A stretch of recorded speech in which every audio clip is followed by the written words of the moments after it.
Buongiorno Taranto, buongiorno da Enzo Ferrari e da Piero Caffio che ci guida dalla regia. Puntata particolare perché non c'è, come di consueto, Francesco Casula e quindi tocca a me prendere il suo posto questa mattina e darvi appunto il buongiorno. Di cosa parleremo questa mattina? Allora, parleremo molto di economia, faremo il punto sulla situazione economica della città con il presidente della Camera di Commercio Vincenzo Cesario e poi torneremo sulla vicenda Ilva perché ci sono almeno due aspetti. Ieri c'è stato il confronto al Ministero sulla cassa integrazione e sentiremo le dichiarazioni di alcuni dirigenti sindacali. Ma c'è anche la polemica del ministro Adolfo Urso, il ministro del Made in Italy e delle imprese, nei confronti del sindaco Bitetti, colpevole, secondo il ministro, di aver adottato l'ordinanza che impone lo stop della centrale termoelettrica dello stabilimento. Ma parleremo anche di un'altra crisi che si sta abbattendo sul nostro territorio, la crisi della Natuzzi, perché c'è un forte piano di ridimensionamento industriale, delocalizzazioni delle attività addirittura in Romania, cassa integrazione e prospettiva abbastanza incerta per lo stabilimento di Ginosa. Ma poi parleremo anche di questioni un po' più leggere, perché ci vuole anche quello, parleremo delle ultime, vedremo quali sono le ultime novità sul Medimex, la grande festa musicale che si terrà a giugno a Taranto come ormai da diversi anni. Concluderemo la nostra puntata parlando di stabilimenti balneari, perché c'è il provvedimento della Regione che indica il periodo di apertura dal 23 maggio in poi e vedremo cosa cambia rispetto al passato e come i titolari degli stabilimenti balneari si stanno preparando a questa nuova stagione. Ma per adesso sentiamo cosa ci raccontano le stelle con l'oroscopo di Maia. L'oroscopo di Maia. Buon venerdì a tutte e a tutti da Maia e dalle stelle che ci accompagnano con i loro consigli verso il fine settimana. Ariete, per i sentimenti concentratevi su iniziative ad ampio respiro con la persona amata e non su questioni di poco conto. Nel lavoro sono possibili difficoltà, anche se il tutto si sistemerà prima del previsto. Toro, a livello sentimentale delle complicazioni potranno essere risolte grazie a una buona intuizione. Nel lavoro non rimandate le cose che potete fare già da oggi. Gemelli, in amore i silenzi in questa fase fanno male. Forse sarebbe meglio gestire tutto con la persona amata. A livello lavorativo, se c'è un problema importante da risolvere, cercate di superare le incertezze. Cancro, per i sentimenti questa è una fase meno conflittuale, ma comunque dovrete mantenere la calma nella vita di coppia. Nel lavoro fate attenzione alle situazioni di incertezza che nasceranno per colpa di terzi. Leone, a livello sentimentale sono favoriti i cambiamenti. Se siete single invece potrete ora farvi avanti con qualcuno che vi piace. Nel lavoro è un momento interessante, c'è anche più voglia di fare. Vergine, in amore è una giornata di maggiore attenzione reciproca. C'è anche bisogno però di fare chiarezza nella coppia. A livello lavorativo non dovrete prendere un po' troppo di petto alcune questioni che si presenteranno. Bilancia, a livello sentimentale, entro pochi giorni riceverete delle buone notizie che riguardano la vita di coppia. Nel lavoro la situazione potrà essere incerta fino alla fine della giornata. Scorpione, in amore dovrete far partire nuove iniziative con grande coraggio. Nel lavoro, grazie a un recupero anche della forma fisica, supererete una situazione di stress delle ultime settimane. Sagittario, giornata adatta a prendere iniziative coraggiose, soprattutto nel lavoro, dove un progetto può finalmente prendere forma. In amore serve più equilibrio, evitare discussioni inutili aiuterà a mantenere l'armonia. Capricorno, in amore è meglio avere un atteggiamento soft e amichevole, senza troppe polemiche inutili o scontri diretti. Nel lavoro curate di più un determinato progetto in questo momento. Acquario, in amore una maggiore apertura potrebbe rafforzare il legame con il partner. Sul piano economico, una decisione saggia oggi porterà benefici nel lungo termine. Pesci, grande forza interiore e voglia di emergere caratterizzeranno questa giornata. Nel lavoro si aprono nuove strade, soprattutto per chi è alla ricerca di nuove opportunità. In amore, la passione è intensa. Oggi vi saluto con le parole di Fred Allen. Cambiare è difficile, ma non cambiare è fatale. Ciao a tutte e a tutti. A domani con l'oroscopo di Maya. Bene, e allora passiamo alla rassegna stampa. Vediamo cosa ci raccontano i giornali questa mattina. Apriamo innanzitutto la pagina web pugliese del Corriere della Sera. L'apertura è dedicata all'incredibile omicidio che si è verificato a Foggia, dove è stato ammazzato il personal trainer Annibale Carta. Spunta l'audio shock del delitto e le ultime parole della vittima. Che fai? Mi ammazzi? Sospetti su un uomo in bici. L'omicidio del personal trainer potrebbe essere scaturita da una lite con il suo assassino legata all'animale, cioè al cane che Carta stava portando a passeggio, ma è solo una ipotesi. Potrebbe anche trattarsi di vecchie ruggini tra i due. Intanto è stato divulgato questo audio agghiacciante dove si ascoltano appunto le ultime parole di Annibale Carta, che quasi supplica il proprio assassino. Dice a un certo punto: giuro che non ti darò più fastidio. Insomma, è un episodio davvero agghiacciante. Restiamo a Bari. Un bimbo di 6 anni precipita dal 7° piano al rione San Paolo e in condizioni disperate. La dinamica è da accertare. Il piccolo potrebbe essere sfuggito al controllo di chi era in casa. Sul caso indagano i carabinieri. È arrivato al pronto soccorso in arresto cardiaco. E a Bisceglie spinge la moglie giù dal balcone e poi si butta giù anche lui, morti entrambi. Altro episodio sconcertante. E poi la morte della piccola Alicia, sempre a Bisceglie, 12enne, la piccola Alicia morta schiacciata da un albero, da un pino, mentre usciva da scuola. Ci sono 5 le persone indagate. La procura di Trani ha inviato gli avvisi di garanzia a un dirigente e altri 4 dipendenti del comune in vista dell'autopsia e delle consulenze tecniche che saranno affidati nelle prossime ore. Per quanto riguarda l'economia, il blitz di Natuzzi per i nuovi incarichi. A Pasquale Junior il commerciale. Della vicenda Natuzzi qui si parla soltanto di incarichi dirigenziali, ma c'è, come abbiamo anticipato, c'è tutta la vicenda legata al piano industriale, che sembra più un piano di dismissione industriale, meno per quanto riguarda gli stabilimenti pugliesi. Taranto, operaio ferito nell'ex Ilva, i sindacati ennesima prova di quanto sia pericoloso quello stabilimento. Il riferimento è al muletto che si è ribaltato l'altro giorno, muletto guidato da un operaio nell'area dell'altoforno 4, che l'uomo è stato subito soccorso, ma per fortuna nulla di grave. Tragedia sulla Potenza Melfi, scontro frontale fra 2 tir, un morto e un ferito. Poi mi sembra interessante sul Corriere della Sera, pagina pugliese, Romina Power. Il libro, c'è appunto un'intervista a Romina Power che dice: bisogna chiudere l'Ilva e curare meglio gli ulivi. Sarà interessante leggere questa intervista a Romina Power. Repubblica. L'arresto di Schettino, l'imprenditore brindisino, e i legami con la politica, vampirizzava le RSA e pilotava le ispezioni. E poi anche su Repubblica la tragedia, bimbo di 6 anni cade dal 7° piano al San Paolo di Bari, le sue condizioni sono disperate. Ancora Bisceglie, la tragedia, abbiamo detto il femminicidio, Patrizia era terrorizzata, aveva cambiato le chiavi e si faceva scortare a casa.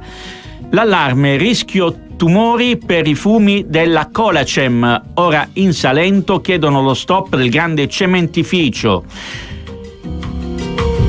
E credo che adesso potremo dare la linea alla regia. Riprenderemo più tardi con l'altra parte della rassegna stampa. Piero Caffio, a te la linea.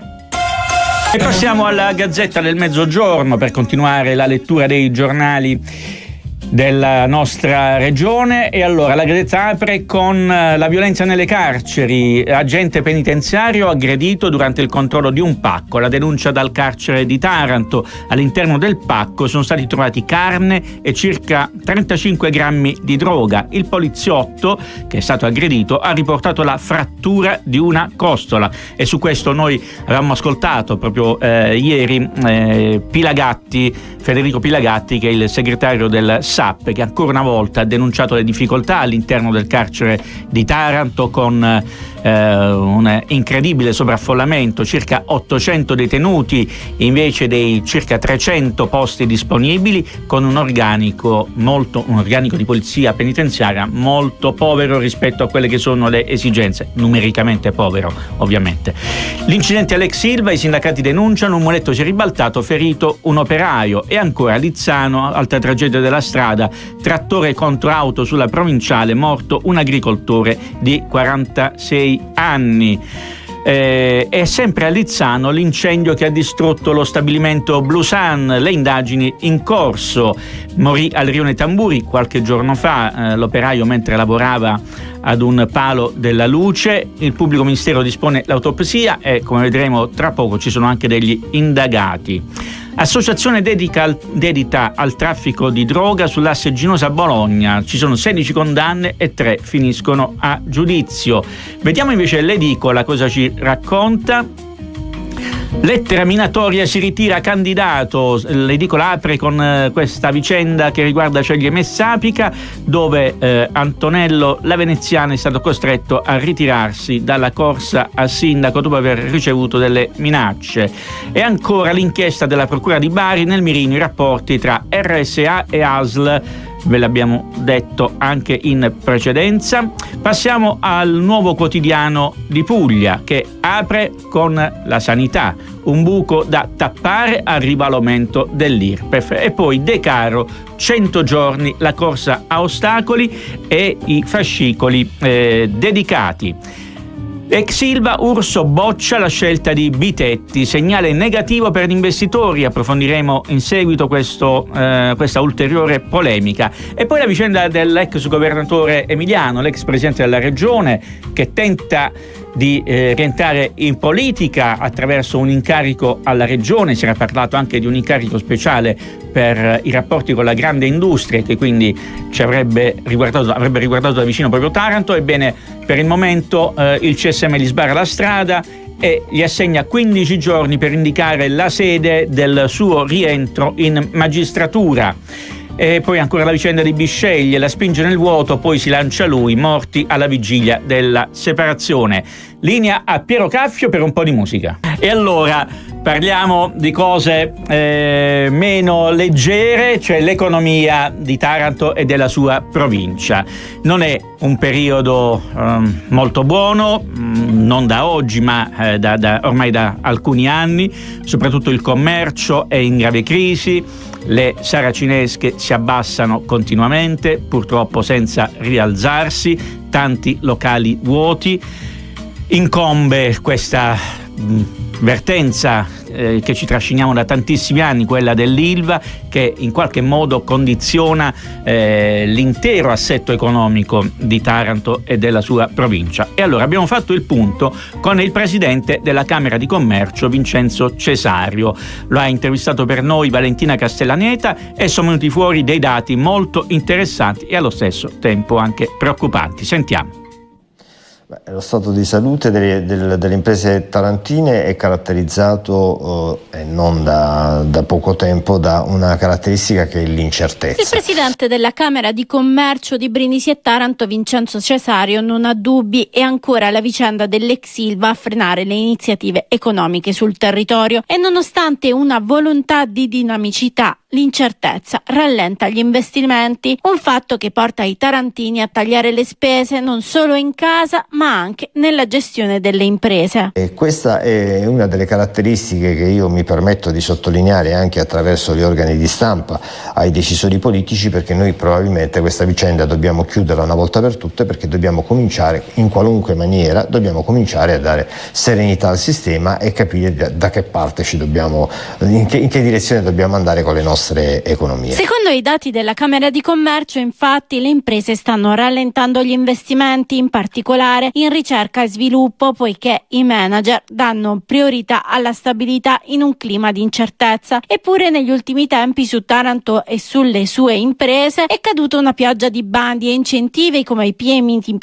i JTF e tanto altro che gli imprenditori iniziano a cogliere. Non va bene il mercato del lavoro, dai dati emerge una contrazione delle presunzioni di bisogno in termini occupazionali per l'anno a venire, quindi si prevede una diminuzione della domanda di lavoro e quindi meno occupati. La fotografia della Camera di Commercio peggiora anche riguardo all'incremento delle ore di cassa integrazione, che segna un più 19% rispetto allo scorso anno, un punto percentuale in più rispetto anche al dato italiano che segna un più 18,5. Un altro dato che ritengo estremamente interessante è al contempo che il sistema provinciale è un sistema risparmiatore. Nonostante abbiamo tanta gente che non riesce ad arrivare alla fine del mese, paradossalmente rispetto a un sistema Italia che ha un più 1,2% di risparmio,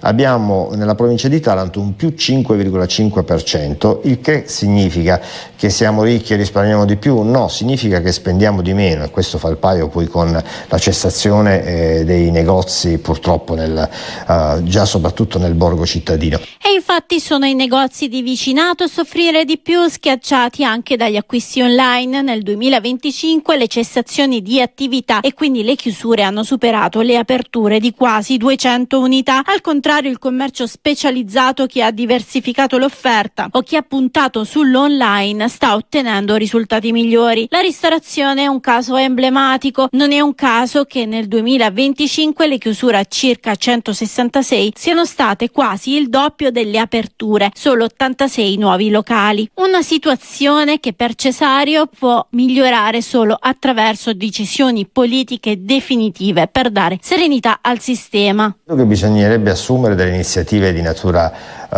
politica. Credo che compito sarà sicuramente della Camera di Commercio sollecitare in tal senso anche l'amministrazione comunale a far sì che questo avvenga. Ad oggi non mi sembra di vedere delle risposte in questo senso. E tra un po' torneremo a parlare della questione economica, della situazione economica della città, ne faceva cenno anche il presidente Cesario, la questione Ilva che continua a strangolare il nostro territorio, dal punto di vista economico intendiamo. E ora però linea a Piero Caffio alla regia per un paio di minuti di pubblicità. Oro nero, un titolo attualissimo se pensiamo allo stretto di Hormuz e a quello che sta accadendo in Medio Oriente, perché oro nero è, nell'immaginario collettivo è il petrolio, al di là della canzone di Giorgia. Allora, a proposito di oro nero, di petrolio, di economia, dicevamo la questione Ilva.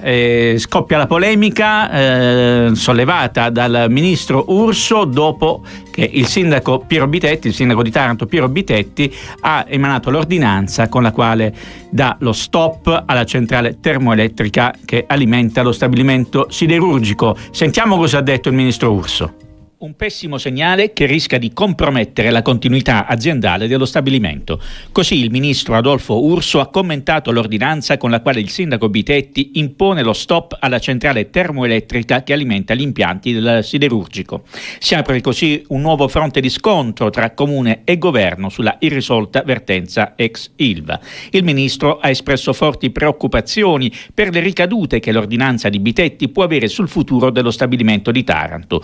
Urso si è è detto perplesso sulla circostanza che l'ordinanza sia arrivata il giorno dopo l'incontro che il sindaco ha avuto a Palazzo di Città con una rappresentanza della famiglia Jindal interessata all'acquisto di Acciaierie d'Italia. Un piano, quello di Jindal, che a detta del ministro ha riscontri positivi perché orientato alla decarbonizzazione nell'arco di 4-5 anni. Un progetto che, sempre secondo Urso, potrebbe trasformare Taranto in un riferimento europeo per l'acciaio green. È polemico nei confronti del sindaco e anche il Movimento 5 Stelle, che parla di 2 pesi e 2 misure. Da una parte, affermano i pentastellati, il comune rimane in silenzio sull'autorizzazione integrata ambientale all'ex Ilva, dall'altra si invoca il principio di precauzione sulla centrale termoelettrica. Per il Movimento 5 Stelle si tratta di incoerenza dell'azione amministrativa. Bene, vedremo come si risolverà questa situazione che ci trasciniamo ormai da 14 anni, da quel famoso 26 luglio del 2012, quando scattarono sequestri e arresti per l'inchiesta Ambiente Svenduto, un punto di svolta nella storia della città. Poi vedremo come andrà a finire questa vicenda. Ma come dicevamo in apertura, ieri c'è stato anche un lungo incontro, un lungo confronto al Ministero sulla cassa integrazione. Ricordiamo che l'azienda Ilva, Acciaierie d'Italia, ha chiesto la cassa per 4.450 dipendenti, di cui 3.800 a Taranto. Sentiamo cosa hanno dichiarato i segretari sindacali al termine dell'incontro. Cominciamo con Valerio Dalò, segretario della FIMCISL. L'incontro sulla cassa integrazione per la ex Ilva ad INAS è stato aggiornato al prossimo mercoledì perché, nonostante non avessimo grande entusiasmi per la trattativa, perché sapevamo che non ci fossero margini né sulla gestione dei numeri e né su quanto portare ai lavoratori, come già fatto nei precedenti accordi, tipo il welfare, le ferie aggiuntive e la formazione, c'è stata una notizia che ha aggravato la trattativa, ovvero che il decreto che accompagnava l'integrazione della cassa integrazione era in scadenza il 28 febbraio insieme alla procedura stessa. Avevano immaginato questa scadenza forti del fatto da parte ministeriale e governativa che Ilva sarebbe stata ceduta in quel periodo, cosa per noi alquanto lontana vista l'esperienza di 14 anni sulla vertenza, per cui abbiamo esortato il Ministero a far sì che quelle risorse necessarie all'integrazione vengano trovate e reperite in qualunque maniera, perché non si può immaginare assolutamente che la stessa vertenza viva di 2 casse integrazioni diverse, Ilva INAS che è finanziata ed integrata e ad INAS che doveva perdere questo beneficio. L'incontro sarà aggiornato, ma per noi non c'è altra via che passare dall'integrazione del salario dei lavoratori. E adesso ascoltiamo Loris Scarpa, responsabile siderurgia per la FIOM CGIL. Ma in realtà l'incontro è sospeso un'altra volta. Io credo che il governo debba decidere cosa vuol fare di questa azienda e cosa vuol fare dei lavoratori, perché così non si va avanti. Oggi l'azienda ci ha comunicato che ha intenzione di fare una cassa integrazione da punto a capo, senza l'impostazione degli accordi che furono fatti precedenti e senza neanche i contenuti del mancato accordo precedente. Noi abbiamo ovviamente detto che se questa è la posizione finale dell'azienda e del governo, del ministero, per noi si interrompono tutte le relazioni sindacali, si riprende la mobilitazione che non si è mai interrotta, per cui vediamo cosa ne esce il 22. Ed ora linea alla regia. Tra qualche minuto di nuovo in studio parleremo della crisi Natuzzi. E torniamo in studio, torniamo ancora a parlare dell'ex Ilva, perché proprio mentre ieri a Roma si discuteva della cassa integrazione, come abbiamo ascoltato dai segretari sindacali, intanto a Genova, in Liguria, il presidente della regione Marco Bucci ha incontrato una delegazione del gruppo Jindal. Ricordiamo che qualche giorno fa la famiglia Jindal, una parte della famiglia, è stata proprio qui a Taranto e ha avuto un incontro a Palazzo di Città con il sindaco Vitetti, al termine del quale il sindaco non ha rilasciato, è rimasto abbastanza imparziale, dobbiamo dire. E invece il presidente della regione Liguria, Marco Bucci, si è sbilanciato abbastanza, perché ha detto il confronto è andato molto bene. e va tenuto presente, ecco perché gli è stato chiesto qualcosa a proposito della trattativa e Bucci ha risposto: va tenuto presente che siamo ancora in una fase di gara per cui non sarebbe stato corretto parlare di certi argomenti. Ho specificato, ha aggiunto Bucci, quali sono le esigenze della comunità di Genova e della Liguria. E quali sono queste esigenze? Allora, le richieste della Liguria riguardano in particolare la possibilità di estendere l'attività di produzione, quindi la possibilità di ricevere coils anche da altre aziende o altri impianti. E sono parole che segnano, danno un messaggio molto chiaro, molto netto rispetto al destino dello stabilimento di Taranto, perché qui Bucci lascia intendere che loro possono fare a meno dello stabilimento di Taranto. Il loro interesse è mantenere l'impiego di tutti i lavoratori o addirittura aumentarne il numero. Le richieste del presidente Bucci, secondo le parole del presidente della regione Liguria, sono state bene accolte dal gruppo Jindal e, ha aggiunto ancora Bucci, ritengo Jindal un interlocutore affidabile che mi ha fatto un'ottima impressione. Insomma, c'è grande feeling a quanto pare tra Bucci e Jindal. Non so se questo feeling sia estendibile anche a Taranto. E allora adesso però ci occupiamo di un'altra crisi molto pesante, la crisi della Natuzzi. Sentiamo cosa sta accadendo. C'è anche la vendita dello stabilimento di Ginosa nel piano che Natuzzi ha presentato ai sindacati nelle oltre 30 ore del serrato confronto che si è tenuto a Santeramo. La proposta dell'azienda prevede una serie di tagli e delocalizzazioni, proposte respinte dalle organizzazioni sindacali che annunciano una serie di iniziative di mobilitazione, compresa una manifestazione a Roma. Tra i punti più spinosi del piano il trasferimento di parte delle attività in Romania, esodi incentivati, ammortizzatori sociali e un generale ridimensionamento industriale con il progressivo smantellamento della base produttiva della Murgia. Insomma, il rischio di un impatto devastante in termini occupazionali è altissimo. Le organizzazioni sindacali Fenial Will, Filca Cisl, Fillea, Filcams CGL, Fisascat e Wiltux parlano di provocazione da parte dell'azienda, anche per quanto riguarda la proposta di incentivi all'esodo, 50.000 euro dilazionati in 5 anni, senza reali strumenti di accompagnamento alla pensione. Si tratterebbe, secondo i sindacati, di un arretramento rispetto ai precedenti impegni assunti dall'azienda. Come se non bastasse, Natuzzi ha comunicato la rimodulazione della cassa integrazione con sospensioni fino all'80% dal 20 aprile, riservandosi di chiedere anche il pagamento diretto da parte dell'INPS.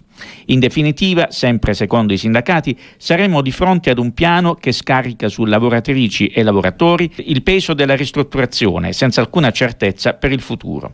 In attesa di ricevere risposte dalle istituzioni, in questi giorni si terranno assemblee e presidi per dire no a quello che appare come un vero e proprio piano di dismissione delle attività produttive.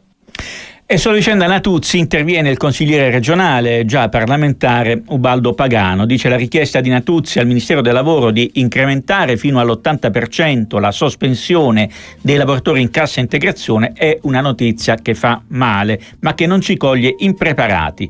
Oltre 1.700 lavoratori stanno vivendo mesi di grandissima incertezza, dice Pagano, e non possiamo permetterci di lasciare che questa situazione precipiti. Ci sono famiglie che vedono ridursi il reddito, comunità locali che dipendono da quell'insediamento produttivo. Il Ministero delle Imprese, conclude Pagano, aveva riconosciuto Natuzzi come azienda di interesse strategico nazionale. Ebbene, quella definizione deve tradursi in fatti e non restare sulla carta. E adesso ancora linea alla regia per qualche minuto di pubblicità e di musica, poi di nuovo in studio. Di nuovo in studio parliamo di innovazione ed etica, o meglio innovetica, perché su questo tema c'è stato un incontro, un forum tematico organizzato dall'Ordine degli Ingegneri nell'ambito della 4 giorni organizzata dall'Ordine Provinciale di Taranto per celebrare i suoi 100 anni. Il servizio di Deborah Notarnicola. Cos'è il futuro? È stata tra le domande poste durante il confronto tenuto presso il Fusco di Taranto con gli studenti dei licei, degli istituti superiori, con ITS e una delegazione di universitari, nell'ambito della seconda edizione di Innovetica organizzata dall'Ordine degli Ingegneri della provincia di Taranto con il Consiglio Nazionale degli Ingegneri. Tema centrale il rapporto tra l'innovazione e l'etica, con particolare attenzione a formazione e professioni. Per Fabio Tagarelli della Fondazione Taranto 25 il futuro è la grande opportunità di vivere a Taranto, con la sua posizione del Mediterraneo e con le sue peculiarità. Per Biagio Provenzale di ITS Academy Mobilità, il futuro è la realizzazione dei giovani di questa città, giovani che, come detto, rappresentavano il pubblico nel teatro di Via Giovinazzi. Altro appuntamento importante nell'ambito dell'iniziativa organizzata dall'Ordine degli Ingegneri di Taranto, quello previsto per sabato 18 aprile, con focus sul Ponte Girevole. E adesso scivoliamo verso argomenti più leggeri e ancora più piacevoli, perché parliamo del Medimex con le ultime novità. Ce le racconta Valentina Castellaneta.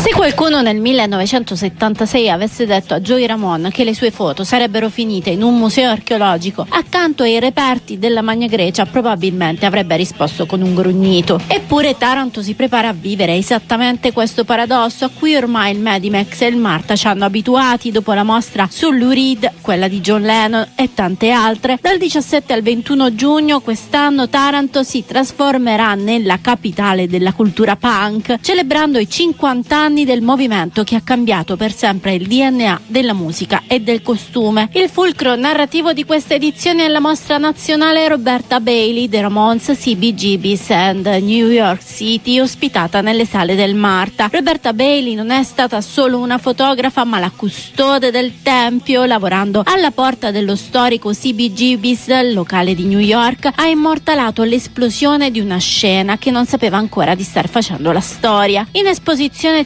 50 scatti iconici, tra cui la leggendaria immagine dei Ramones contro il muro di mattoni del Lower East Side, nata quasi per caso e diventata la copertina del loro primo album. Quella foto, scartata inizialmente dalla casa discografica perché ritenuta troppo grezza, oggi è il simbolo di un'estetica che ha abbattuto ogni barriera tra artista e pubblico. E poi sono arrivati gli scatti fatti ai Sex Pistols, Blondie e tanti altri. Così il 17 giugno la presenza della Bailey al Marta offrirà un'occasione unica per ascoltare la genesi di un mito direttamente dalla sua voce. Dalla staticità della fotografia al dinamismo del digitale, dal 19 al 21 giugno il Castello Aragonese diventerà la tela per Hey Ho Let's Go, un'opera di video mapping firmata da Roberto Santoro e Blending Pixels. Le mura aragonesi racconteranno l'evoluzione di una cresta diventata costume, analizzando il viaggio del punk dai bassi fondi metropolitani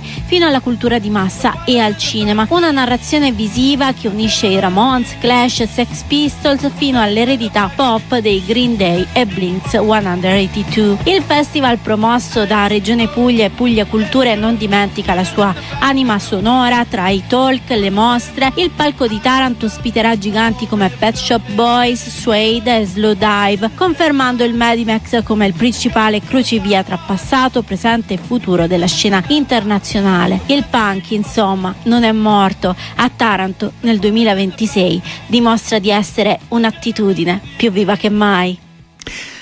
Adesso ancora linea alla regia, tra qualche minuto di nuovo in studio per parlare di vino e di mare con Claudio Petrone per l'Eco dei Social. E siamo all'Eco dei Social con il nostro abituale ospite partner di questa mezz'ora del venerdì, Claudio Petrone. Buongiorno Claudio. Buongiorno Enzo, buongiorno a tutti, sia radio che teleascoltatori.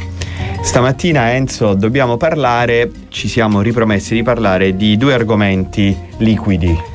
Vino e mare. Il vino e mare. Vino di prima mattina direi che calza benissimo. Vabbè, ma il venerdì deve iniziare con il piede giusto, quindi lasciamoci inebriare. Sappiamo, Enzo, che c'è stato il Vinitaly, è impazzato su tutti i social, abbiamo visto tutti i video sui social di questa importantissima manifestazione dove la Puglia è presente in modo massiccio, in modo massivo, e dovremmo avere già forse un collegamento con Marzia Varvaglione, che era presente al Vinitaly sia per quanto riguarda la propria attività personale e familiare di produttore vinicola, sia anche come presidente di Agivi, che è l'Associazione Nazionale dei Giovani Vinicoltori. Buongiorno Marzia.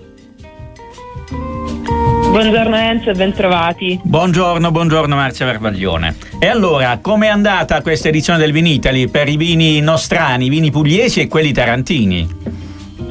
Ma devo dire che il Vinitaly intanto è sempre una bellissima vetrina dove si può confermare quanto il network sia nel mondo del vino che in generale anche nel mondo istituzionale sia importante da curare e tutelare. La nostra produzione, quella tarantina e quella pugliese, continua a incuriosire sia la parte turistica che la parte degli operatori, anche stranieri, quindi sono stati 4 giorni davvero, come avete detto voi, scintillanti. Ecco, ma cambiano le tendenze del gusto rispetto alle scelte dei vini che vengono fatte dai consumatori? Sì, prima si tendeva a bere molto più vino rosso negli anni, diciamo nello scorso decennio. Oggi le bollicine, i vini rosati sono comunque i vini che vengono scelti di più sia dalle nuove generazioni ma anche da quelle più tradizionali, che comunque in qualche modo tendono a cambiare il proprio stile di vita e di consumo. Marzia, io ho alcune curiosità sul Vinitaly. Innanzitutto è diviso per zone di produzione, per regioni, gli stand sono la Puglia da una parte, la Basilicata dall'altra, il Trentino dall'altra, o ci si trova insieme? No, sono tutti i padiglioni diversi, si estende su un'area ovviamente molto grande. Per esempio la Puglia è il padiglione 11 e la Basilicata è ospitata dalla Puglia, e poi ci sono tantissimi altri padiglioni, la Toscana, il Veneto, quindi per regioni geografiche, anche per semplificare al consumatore. Quindi se chi produce Primitivo di Manduria si vuole fare un Pinot deve cambiare padiglione, per intenderci. Per forza, oppure può fare un tour enogastronomico, quindi partendo dal nord. E poi che succede dopo il tour gastronomico? Questa era la seconda domanda. Immagino che negli stand voi comunque per far assaggiare, per far degustare anche il vino, ogni tanto sbevucchiate. Quindi a che ora, non lo so, vi date uno starter per iniziare a bere, per iniziare ad assaggiare, o vi date uno start, vi date uno stop? Come si affronta questo problema? Sempre l'ora giusta per bere, sicuramente al Vinitaly. Ovviamente si beve con moderazione, certo. Quindi ricordiamoci che la parola moderazione è quella che va anche a tutelare la salute. Sfatiamo il mito che l'alcol faccia male, ma fa male in eccesso come tutti gli eccessi. Ovviamente non esiste uno start e uno stop, perché la cosa bellissima del Vinitaly è che c'è anche Vinitaly and the City, quindi finita la fiera, le feste, poi le vere feste continuano al di fuori del salone. Bevuta libera, insomma, va bene. Marzia, ho visto anche che vi siete divertiti, che ci sono stati tante feste, appunto come dicevi, tanti concerti, ma volevo chiederti un'ultima cosa. Per quanto riguarda l'attività della produzione del vino, tu hai fatto riferimento anche all'alcol che fa male, eccetera. Questa crisi che si è paventata del vino, si sente, si percepisce, c'è o si sta attuando qualche misura per affrontarla? Esiste un calo dei consumi che sia poi dovuto alla questione geopolitica e alla questione della cattiva informazione del consumatore è verità. Quello che si fa è cercare sempre di puntare alla qualità e di coinvolgere il consumatore quanto più possibile, aumentando sicuramente le offerte di enoturismo e la comunicazione B2C. Grazie Marzia, perché altrimenti non riusciamo a parlare dell'altro liquido del quale dobbiamo occuparci, cioè il mare. Grazie mille Marzia. Allora, grazie a voi, buone bevute, ma con moderazione e senso di responsabilità. E viva il vino pugliese. Grazie. Ciao a tutti. Ciao Marzia, ciao. Grazie Marzia Varvaglione. Adesso linea alla regia e poi parleremo di stabilimenti balneari. Bene Claudio, e allora dal vino al mare, il passo è breve. Sì Enzo, abbiamo fatto già un primo collegamento la settimana scorsa all'argomento con Francesco e ci è stato richiesto di approfondire l'argomento, soprattutto è piaciuto molto, quindi con gli addetti ai lavori, perché sai, arriva l'estate finalmente, arriva la possibilità di andare al mare sia nelle spiagge libere che soprattutto nelle spiagge private, e sia gli esercenti che i datori che gli utenti vogliono comprendere che cosa sta accadendo. E noi lo facciamo con Gianni De Marzo. Con Gianni De Marzo, buongiorno. Buongiorno a voi. Buongiorno, Gianni De Marzo, amministratore di Fata Morgana, giusto? Anche, sì. Anche, va bene. In questo caso è in questo ruolo che ci interessa. Allora, partiamo subito, dottor De Marzo. Ma quindi che succede? Il 23 maggio si apre? Tutti al mare? Nei lidi? Il 23 maggio si apre. Anche questo, guarda, non è una grossa novità. Abbiamo perso il collegamento. Eccolo. Il ministro Salvini prima fece una circolare, poi ha fatto addirittura un terzo. No, non ci siamo, il collegamento non va bene. Se non riusciamo a ripristinare il collegamento video, possiamo anche accontentarci di una diretta telefonica a Piero Caffio. Va bene? E allora, qual è il nodo della questione? Innanzitutto noi abbiamo avuto un preavviso di ordinanza, che è quella che abbiamo letto la settimana scorsa. Poi l'ordinanza, invece, l'atto amministrativo vero e proprio, è stato pubblicato il 15 di aprile. L'abbiamo anche letto, e fondamentalmente l'atto ricalca quello che era stato preannunciato, ovvero che i lidi, i concessionari, hanno l'obbligo di aprire non il 1 giugno ma il 23 maggio. Quindi questo ha portato un po' di sgomento e un po' di preoccupazione nei proprietari dei lidi, appunto perché loro si sono ovviamente organizzati per l'apertura i primi di giugno. Ci siamo di nuovo con il collegamento? Eccoci. Gianni, ci senti? Io sono qui, sì. Mi senti? Mi sentiate? E ti vediamo anche. Allora, dicevamo, che problema comporta anticipare l'apertura al 23 maggio? Guarda, il problema non è che comporta qualcosa di particolare, la questione è questa, dato come diceva Claudio, sono una serie di costi, perché lascia perdere il weekend, sabato e domenica, bisogna anche guardare i costi durante la settimana, ma in realtà poi la Regione consente, come del resto è normale, l'apertura prima e dopo. Qui il problema è l'obbligatorietà, cioè mentre ogni stabilimento dovrebbe poter gestire il proprio momento di apertura, qui viene obbligato ad aprire il 23 maggio, che vuol dire una serie di costi in più, perché chiaramente bisogna organizzare più giorni per il personale. E non sempre questo, poi da maggio non c'è sempre bel tempo, durante le settimane non sempre c'è l'arrivo dei turisti, e quindi c'è il rischio in realtà di avere grossi costi e nessun tipo di beneficio per il gestore, e forse neanche per il bagnante. Però questo è quello che è stato deciso, ripeto, a livello nazionale, una scelta di Salvini prima ancora della Regione, e ci adegueremo a queste disposizioni per la parte apertura o chiusura. Questa è la novità di quest'anno. Ecco, però in una regione come la nostra, dove si punta alla destagionalizzazione, anticipare le aperture o comunque restare aperti anche al di fuori del periodo strettamente estivo non dovrebbe essere un vantaggio? Pronto? Abbiamo perso di nuovo De Marzo.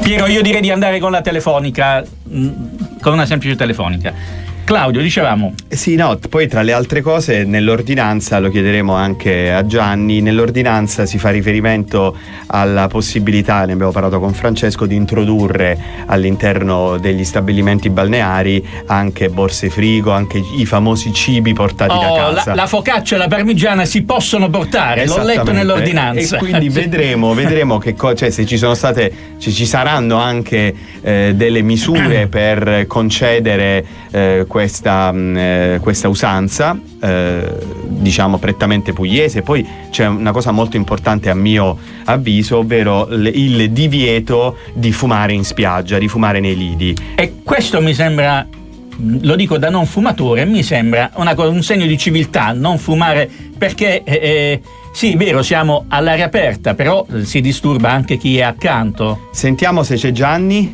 Io sono qui, non so che sta succedendo oggi. Va bene, allora ci accontentiamo di una diretta telefonica. Della parte audio. Stavo dicendo che rispetto alla possibilità, la differenza tra la possibilità e l'obbligatorietà. Sì. Quindi l'idea che ogni stabilimento possa anticipare o posticipare mi sembra più che giusta, ognuno si organizza come meglio crede. Ci sono degli stabilimenti aperti nella giornata di Pasquetta, andava benissimo. Qui invece il problema è l'obbligatorietà che significa che se non apri c'è il rischio che possano revocare la concessione dei magnati, e quindi la differenza è sempre tra la scelta e l'obbligo, insomma. Quindi sarebbe più opportuno andare verso una liberalizzazione dei periodi di apertura e di chiusura? Sì, tieni conto che lo stesso Salvini in realtà consente alla legge rispetto alla terza settimana di maggio e alla terza di settembre di posticipare di una settimana. Quindi bisognerebbe, secondo me, limitare il periodo obbligatorio al minimo possibile, lasciando facoltà a tutti gli stabilimenti di aprire nel tempo che ritengono opportuno fare, offrendo i migliori servizi al turismo. Dobbiamo interrompere per 2 minuti di pubblicità. Tra 2 minuti ci ricollegheremo ancora, De Marzo, perché abbiamo altri punti da affrontare sugli stabilimenti balneari. Restiamo qui.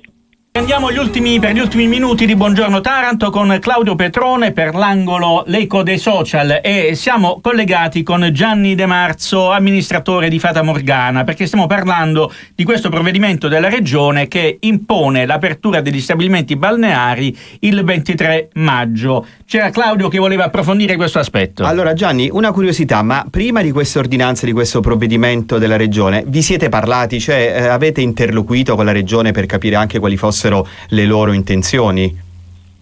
La Regione nell'ordinanza cita gli incontri con alcuni sindacati, in realtà. Da quello che conosco per il mio sindacato mi dice che tutte le richieste di prorogare l'apertura o di interlocuzione su questo non hanno trovato accoglimento, quindi ci sono delle interlocuzioni che sembrano essere solo di natura formale. Quindi è apparso davvero come un fulmine a ciel sereno sulla bellezza. No, non è ti ho detto, c'era una legge di settembre Salvini, dell'anno scorso, quindi era noto a noi che sarebbe venuta una cosa di questo genere. De Marzo, c'è un altro elemento rivoluzionario all'interno di questa ordinanza, la parmigiana libera. Cioè i bagnanti potranno portare focacce, parmigiane, angurie senza ostacoli, dopo le polemiche che spesso ogni estate vengono sollevate per questo tipo di eventualità, no? Guardi, non è nessuna cosa rivoluzionaria, perché l'ordinanza è esattamente identica a quella dell'anno scorso. E perché ci sono sempre polemiche? Ogni volta c'è sempre qualche problema quando... Guardi, in Puglia noi abbiamo un aspetto antropologico che è quello del radicamento, la spiaggia è un'estensione della casa, e quello sociologico che è il rifiuto del consumo commerciale, quasi come una scelta valoriale. Devo rifiutare di prendere il panino che vende lo stabilimento. In realtà, vede, la verità è che loro possono entrare con tutti i cibi che vogliono, loro parlo dei clienti. Poi è chiaro che se vai in uno stabilimento forse dovresti riposarti e non far lavorare la nonna, la mamma o la zia tutta la notte a preparare la parmigiana. Però vede, il vero problema è un problema proprio di carattere tecnico. Da un lato ci dicono che non dobbiamo vendere il vetro, non bisogna usare la plastica, ma nessuno può controllare che tipo di prodotti utilizzano le persone. Ho posto l'anno scorso alla ASL e alla Regione anche un problema di natura sicurezza alimentare. Se si sente male un cittadino che ha portato da casa la parmigiana e magari si è intossicato, che responsabilità ho io? E guardi, sono 2 risposte molto carine, perché mentre la ASL mi dice correttamente metti un avviso all'ingresso dicendo vi assumete la responsabilità di quello che mangiate, non toccare gli alimenti che ti portano altri, eccetera, la risposta della Regione è molto simpatica, perché si limita a dire semplicemente la norma si concilia con la richiesta largamente rivendicata dagli utenti di portare cibo in spiaggia, come se l'obiettivo di chi va in uno stabilimento, pagando anche, sia quello di portare il cibo in spiaggia. In realtà per grossi problemi noi non ne abbiamo, perché la verità è che chi viene da noi a godersi la giornata in realtà non ha neanche questa esigenza. Ovviamente questo non significa che il gestore debba applicare dei prezzi straordinariamente alti o al di fuori del mercato, ma la gente non è più come tempo fa. Poi ci sono diversi tipi di spiaggia, nella spiaggia libera puoi portare le tovaglie, i contenitori, i termos, i fornelli, quello che vuoi, anche se il fornello in realtà è vietato. Nello stabilimento magari cerchi un altro tipo di offerta turistica. Gianni, dobbiamo chiudere una domanda al volo. A Fata Morgana si può fumare in spiaggia? Risposta secca che siamo in chiusura. No, anche perché c'è un'ordinanza del sindaco che lo vieta. A Pulsano almeno. E di questo siamo felici, lo dico da non fumatore, va bene. Okay. Grazie De Marzo. Arrivederci a tutti. Ciao Gianni, ciao Gianni. E adesso ci salutiamo, ci attende il vassoio di cornetti che ci ha portato Claudio Petrone, come ogni venerdì. Ce n'è anche per Piero. Abbiamo tutto, crema, cioccolato, integrali al miele. Grazie, linea a Piero Caffio, grazie per l'attenzione e buon proseguimento di giornata.